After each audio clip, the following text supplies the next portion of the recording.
From Washington, D.C., welcome to the Harness Racing Alumni Show. I'm Freddie Hudson, and I'm here today with Trade Martin and Bob Marks. The Harness Racing Alumni Show with your hosts, Freddie Hudson and Trade Martin. This week's Alumni Show is brought to you by Bill Houghton, insuring standardbreds and farms for over 40 years. Bill knows the ins and outs of equine insurance. Make sure your equine investments are protected. Call or text Bill at 954-655-5547. That's 954-655-5547. Call Bill now. Joining us today is Michelle Crawford, the CEO of Crawford Farms. Today we're going to discuss an amendment that could bring an end to our horses being exported to Canada and Mexico for slaughter. Michelle, thank you for joining us today. Thanks for having me. Always a pleasure.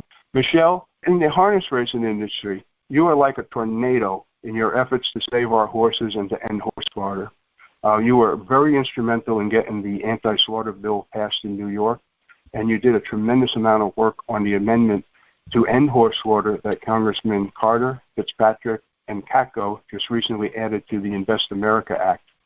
I think Marty Irby was working with Carter and Fitzpatrick, and you were working with Katko.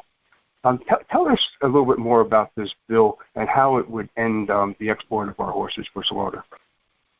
Well, I think that anything we can do to get the ball in motion, the ball in motion is instrumental. I cannot believe that at the level that we play at in the sport that we don't have an aftercare plan in place, and we are sending these animals every time I watch a race. And I mean, the horse can win a non-winners, it can be in a claimer, or it could be a national stakes horse. And the thought that once they retire, you don't know where they're going to end up. There's no guarantee, and I just think that it's definitely a bill that we've worked hard on. We've tried to get all the support we can from Katko, and he's been unbelievable. He has been right by my side doing everything we've asked. And, the Marty Irby, he's led the charge. Obviously, you've been heavily involved. I try to help when I can.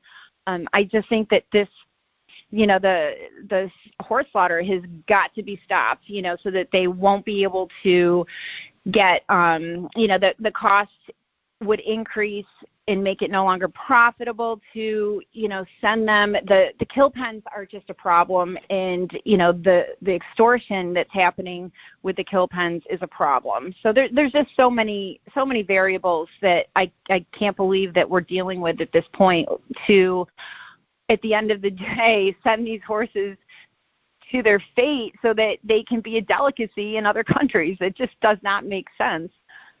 Michelle, it's going to be presented to the House as a manager's amendment on the week of June 28th. Can you tell our audience what a manager's amendment is?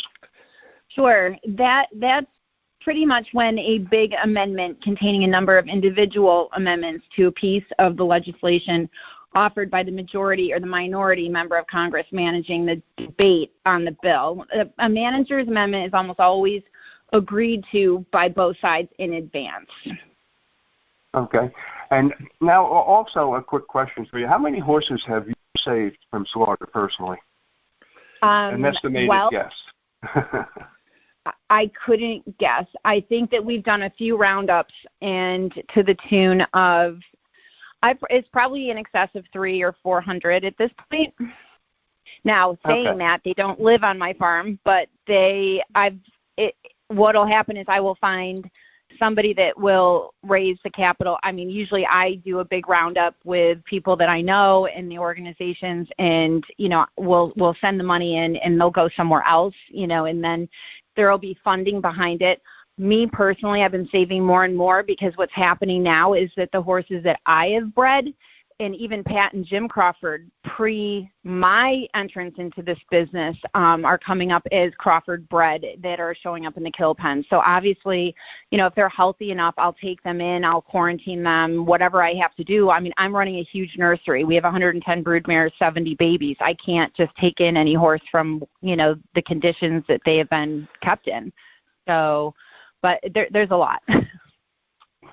I'm going to have to take a trip up there and visit you guys. Anytime. Okay. And also, Marty Irby was on our show last week, and he has an event planned on July 2nd with the actress Katie Heigl. They're going to be in Salt Lake City, and they're doing something to try and stop the BLM roundup of the horses with the helicopters. And also, there's an invitation to you. On some occasions, Katie's going to be lobbying with us in Washington, D.C., and we definitely would like for you to join us when that does occur. Oh, I'd love to. Any help that we can get. Obviously, the famous faces seem to draw, a huge crowd and more attention than little old us will draw for the cause. But I'm very excited about it. I think that, the more power we can get, the better off we're going to be. Somebody's going to start to listen, and I have to be honest. John Katko has introduced us to some great congressmen, and, 2 or 3 of them have jumped on board. They're willing to help. So every time I meet somebody and, we can make those connections, I think they're so important. And when they really take the time to listen to our plight, as far as the horses and the horse slaughter and the kill pens, they're just aghast. They're like, how is this a problem? So I think every little bit of attention to this matter will help. Yeah, this amendment, as it goes forward, I realize that this was probably about 2 years ago, and it's taken us that long to be able to sneak it in. So. Well, COVID didn't hurt, or they didn't help the cause when we ran into COVID last year. But this was yours and Katko's idea. Oh, I mean, it was last year, the 20th, last January. So, all right. So, Michelle, anything else you would like to add? I think that you guys are amazing for what we're trying to get across. I know that there was a lot of scuttle with the New York bill passing, and I know that, with Governor Cuomo needing to sign.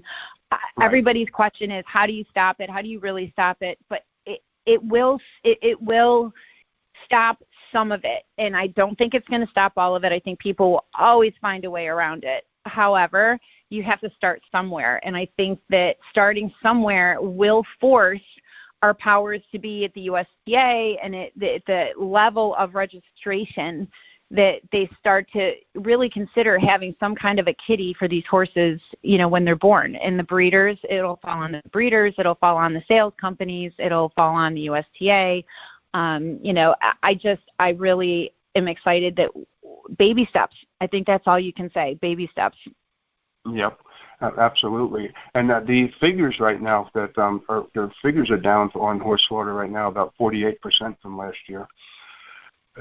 Mexico is way down and Canada is way down. So that's all good. And so we are winning the war, but it's still a war. We're winning the war. The breeding is also down, and I think that again, the COVID did not help, was not our friend last year. The stakes programs and the money in the programs, everything took a hit. But I think that at this point, going forward, we need to build this strong, presentation for our industry, and that's marketing, and that's all of the powers to be in the sport. And it takes a village. Yep, 100%. And we're all part of that village. Trey, did you have anything you wanted to say in here? No, Michelle's been very explicit and terrific. Thank you very much, Michelle, for your quest on this terrible situation. I'm actually thinking of writing a song about it. I'm not sure how to approach it, but I'm thinking about it. I'm getting tired. Serious. we need to get somewhere. I'm sure. It's an exhausting process trying to just try to talk common sense into people. This is why you don't want to slaughter horses. You do not want to eat this meat. It is not rocket science, and it's just so frustrating. But we're getting there, like I said. If you're buying or selling your home, Joe Rico is your go-to guy. Joe has been representing buyers and sellers on Long Island for 30 years. He is an expert in all types of sales. Don't settle for average. Call or text Joe Rico today at 516-524-4870. That's Joe Rico at 516-524-4870. Freddie, you got his email address? Yes, I do. That's Joe Rico, C21@yahoo.com. Michelle, thank you so much for being on our show. It's an honor to have you. Thanks. Always a pleasure. This is Freddie Hudson, and on behalf of the Harness Racing Alumni Show, thanks for listening, and don't forget to tune in next week. The Harness Racing Alumni Show